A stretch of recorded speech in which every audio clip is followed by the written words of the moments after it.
भूस्खलन से जोशीमठ में फंसी कविता कौशिक निकली सुरक्षित बाहर। कई दिनों तक मिलिट्री कैंप में बिताई रात। उत्तराखंड में बीते दिनों हुई भूस्खलन में फंसी एफआईआर धारावाहिक की अभिनेत्री कविता कौशिक अब सुरक्षित हैं। वे बद्रीनाथ से जोशीमठ के रास्ते में फंस गई थी, जहां उन्हें 4 दिनों तक मिलिट्री कैंप में रहना पड़ा। शनिवार को सुरक्षित बाहर निकलने के बाद वे काशीपुर की तरफ रवाना हुई। वहां उन्हें एक स्कूल समारोह में हिस्सा लेना है। कविता 30 जून को अपने पति रोनित विश्वास भाई और पालतू कुत्ते के साथ उत्तराखंड भ्रमण पर निकली थी। उन्होंने 5 जुलाई को बद्रीनाथ के दर्शन किए। भूस्खलन और खराब मौसम के कारण वे वहां से आगे नहीं बढ़ पाई और माना स्थित मिलिट्री कैंप में रुकना पड़ा। पुलिस के जवानों का आभार जताया।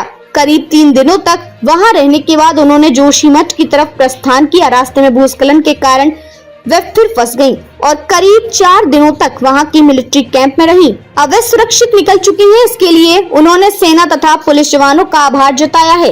दैनिक जागरण से बातचीत में कविता ने बताया कि हम लोग बद्रीनाथ दर्शन के लिए गए थे, उसके बाद हम जोशीमठ आए। यहाँ के एक के बाद एक लगातार 4 जगह बड़े बड़े भूस्खलन हुए, उसके कारण हमें आगे निकलने में 4 दिन लग गए। सेना और पुलिस के जवानों ने हमारी बहुत मदद की। उन्होंने न सिर्फ मेरा बल्कि बद्रीनाथ और जोशीमठ के रास्ते के बीच फंसे हजारों यात्रियों की वहां से निकलने और सुरक्षित अपने गंतव्य तक पहुंचने में मदद की। 4 दिनों तक जोशीमठ रही। आगे यह भी बताया कि उन्होंने न सिर्फ मदद की बल्कि फंसे यात्रियों के बीच खाना और पानी समेत जरूरी चीजें भी पहुंचाई। हमारे लिए तो अच्छा एडवेंचर रहा, लेकिन जो लोग सड़क पर फंसे थे उनकी जान हथेली पर थी। मैं 4 दिनों तक जोशीमठ और 2-3 दिनों तक माना के आर्मी कैंप में रही।